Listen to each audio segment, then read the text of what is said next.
Assalamualaikum warahmatullahi wabarakatuh. Di sini saya akan mempresentasikan materi payback period. Sebelum kami mempresentasikan, kami akan memperkenalkan nama dan NPI. Perkenalkan, nama saya Rizal Hakim, NPI 14119026, dan teman saya bernama Taufik Hidayatur, NPI 14119039. Di sini saya akan menjelaskan mind mappingnya. Materi yang saya jelaskan ini adalah payback period.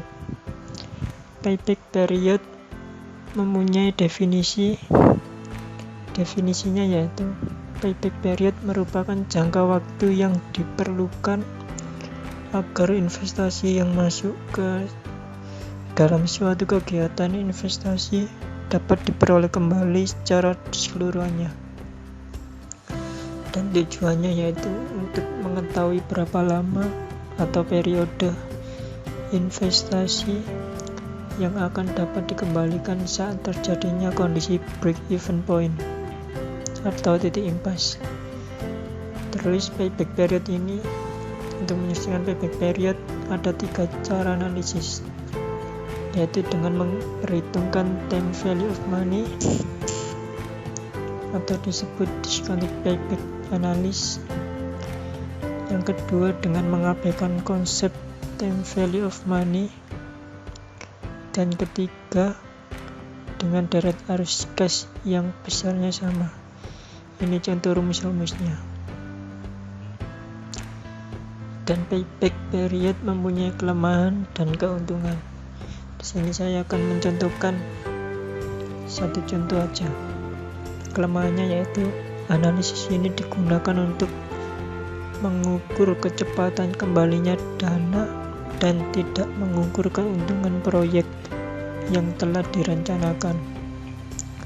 Keuntungannya yaitu analisis ini lebih mudah dan sederhana untuk menentukan namanya waktu pengembalian dana investasi. Assalamualaikum warahmatullahi wabarakatuh. Nama saya Taufik Hidayatur Rahman, NPI 14119039. Di sini saya akan menjelaskan tentang payback period. Tujuan dari analisis payback period adalah sebagai berikut. 1. Menunjukkan jumlah tahun yang dibutuhkan untuk melunasi atau mengembalikan pengeluaran awal, initial investment. Teknik ini mengukur kecepatan suatu proyek mengembalikan investasinya. Yang kedua, kriteria penerimaan investasi. Pilih payback period terkecil.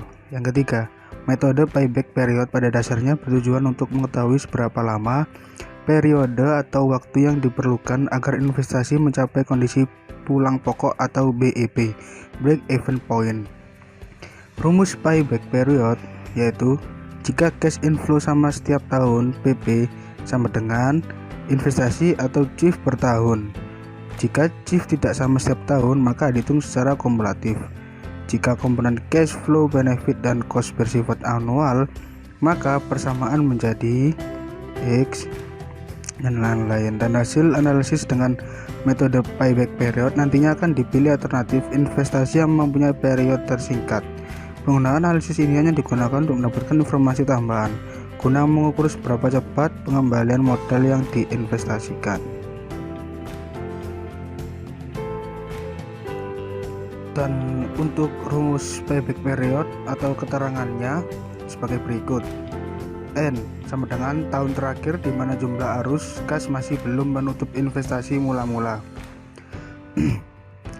A sama dengan jumlah investasi mula-mula. B sama dengan jumlah investasi arus kas pada tahun ke N. C jumlah kumulatif arus kas pada tahun ke min N plus 1. Ada 3 cara metode analisis payback period. Yang A, dengan memperhitungkan time value of money, disebut discounted payback analysis. Yang dimaksud discounted payback analysis adalah sebenarnya ini mirip dengan payback period, tapi ini mengaplikasikan konsep time value of money ke dalam konsep payback period. P ini adalah investasi kita di awal tahun pertama. NCF adalah pendapatan bersih kita di tahun pertama. I adalah tingkat suku bunga. T ini adalah periode tahun, dan NP adalah simbol lama yang periode pengembalian. Dan di sini kita memperhitungkan dengan tingkat suku bunga. Berarti pendapat di akhir tahun pertama ini harus kita presentkan dulu ke awal tahun. Pertama, jadi pendapat bersih yang kita di akhir tahun pertama kita presentkan ke awal tahun pertama. P per F, I, T. Jadi ini tahun pertama berarti T-nya 1. Dan di sini kita presentkan terus sampai modal kita sama dengan jumlah NCF. Dan itu terjadi sampai tahun keberapanya. Dan untuk cara yang kedua, dengan mengabaikan konsep time value of money.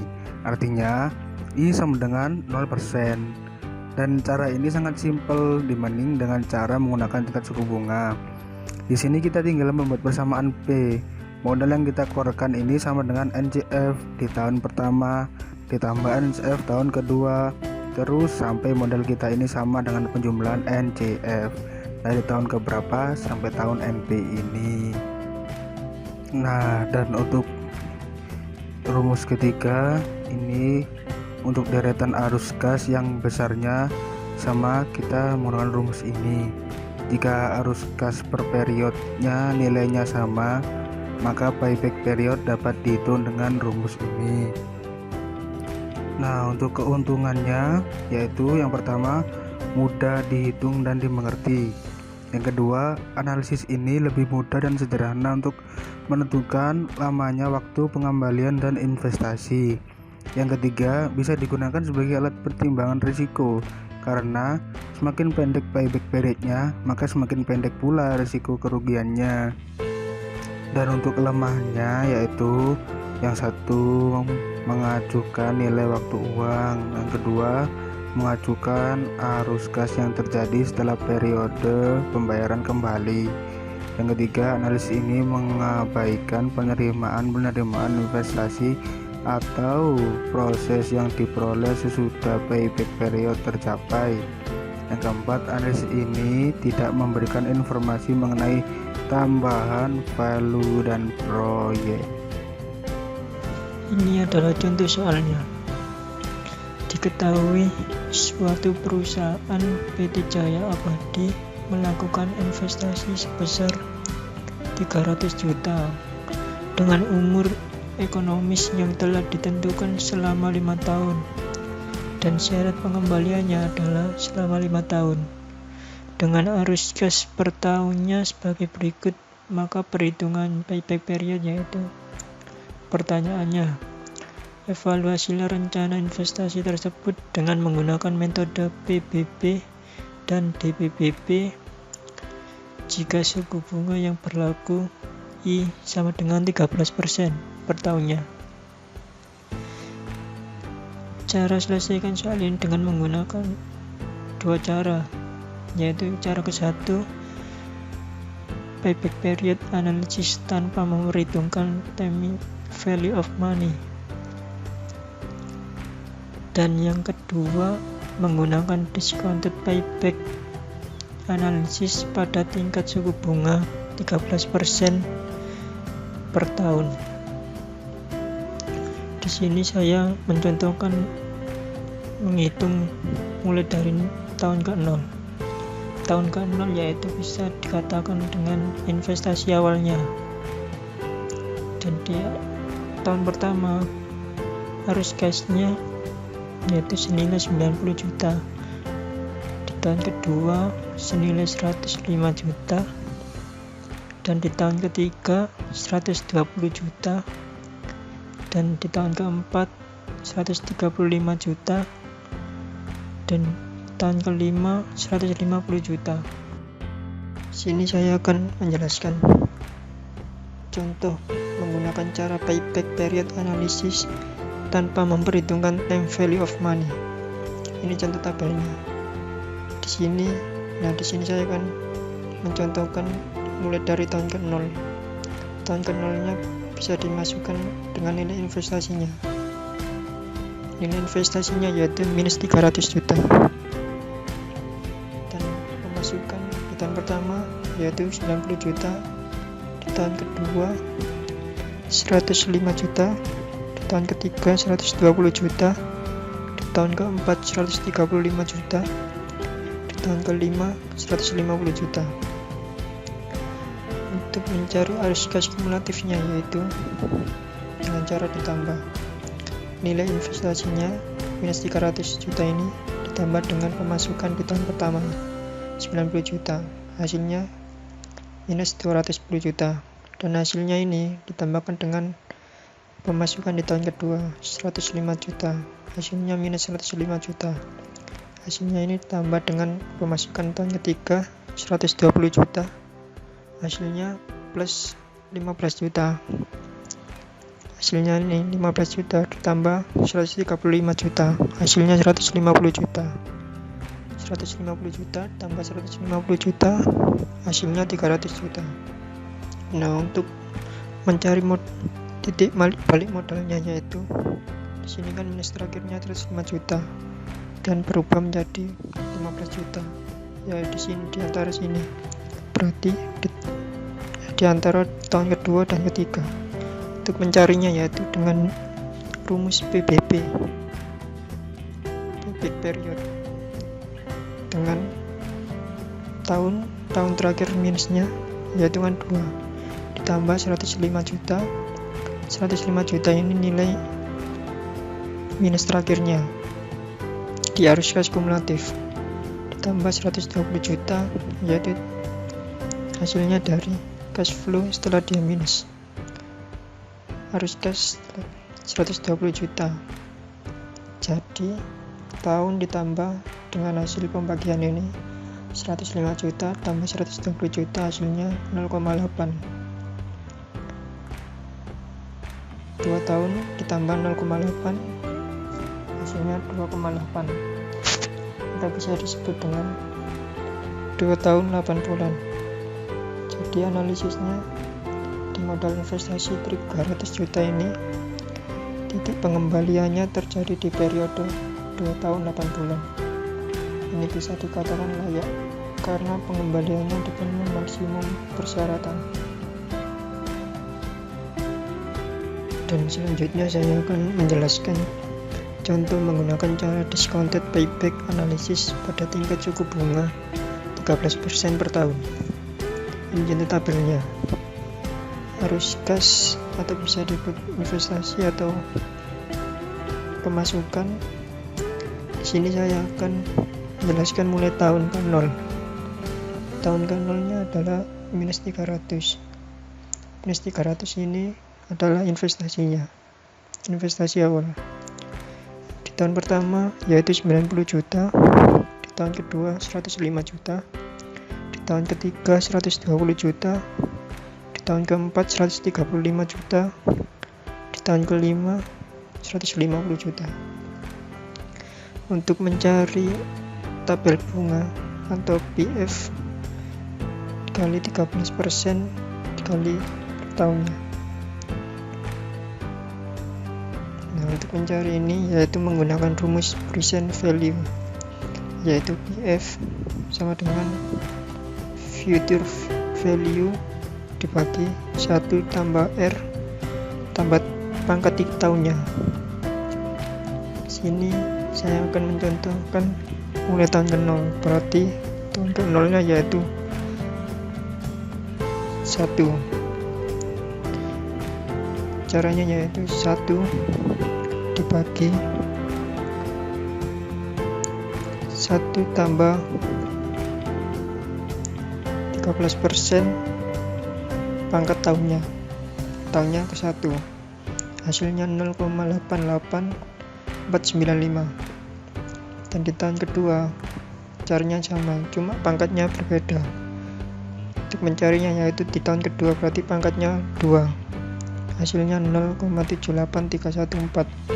Di tahun ketiga pangkatnya 3, jadi hasilnya 0,69305. Tahun keempat hasilnya 0,61331, dan di tahun kelima hasilnya 0,54276. Untuk mencari PW,